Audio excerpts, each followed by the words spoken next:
बुधवार का व्रत। इस दिन स्नान आदि से निवृत्त होकर गंध पुष्पादि से बुद्ध भगवान की पूजा करनी चाहिए। इस दिन नवजात शिशु के हाथों से करवाए गए कृत्य से समस्त मनोकामनाएं फलवती होती हैं। इस दिन उत्तर दिशा की यात्रा नहीं करनी चाहिए।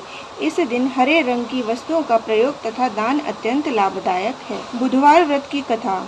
एक बार एक मनुष्य अपनी ससुराल गया और कुछ दिन वहां ठहरा। इसके पश्चात उसने जाने के लिए विदा मांगी, लेकिन उसके ससुराल वालों ने कहा कि आज बुधवार है, आज के दिन लड़कियों को विदा नहीं किया जाता, अतः एवं तुम कल जाना। लेकिन वह मनुष्य नहीं माना और उसने कहा कि मुझे आज ही विदा कर दीजिए। उसकी जिद करने पर उन लोगों ने लड़की और दामाद को विदा कर दिया। मार्ग में एक स्थान पर उस मनुष्य की स्त्री ने कहा, मुझको प्यास लगी है, तुम कहीं से पानी ले आओ।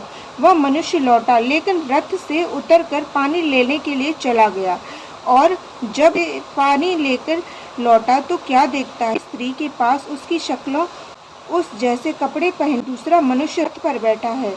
देखकर उसकी आंखों में खून उतर आया और क्रोध से भरकर उस दूसरे मनुष्य से कहा, तुम कौन हो जो कि मेरी स्त्री के पास बैठे हो।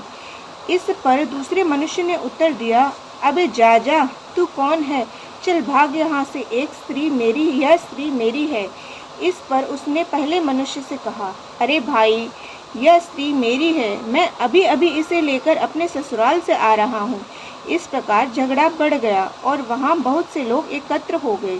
जब लोगों ने स्त्री से पूछा तो वह भी जैसे कोई उत्तर न दे सकी, क्योंकि वह दोनों की एक जैसी शक्ल सूरत व एक जैसे वस्त्र देखकर अपने असली पति को पहचान नहीं पा रही थी। इतने में ही उस स्थान पर राजा के सिपाही आ पहुँचे।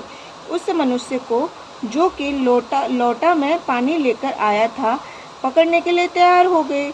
इस पर वह मनुष्य बड़ा घबराया और भगवान से प्रार्थना करने लगा, प्रभु, यह क्या अन्याय हो रहा है।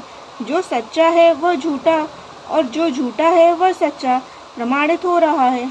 इस पर आकाशवाणी हुई, यह सब कुछ बुद्ध देव की माया से हो रहा है।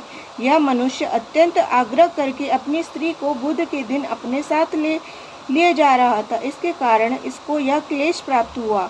इसके पश्चात बुद्ध देव तो अंतर्ध्यान हो गए और वह मनुष्य बारंबार बुद्ध देव जी की स्तुति करने लगा, जिससे बुद्ध देव अपनी माया को हटा लिया और वह दूसरा मनुष्य रथ से अदृश्य हो गया।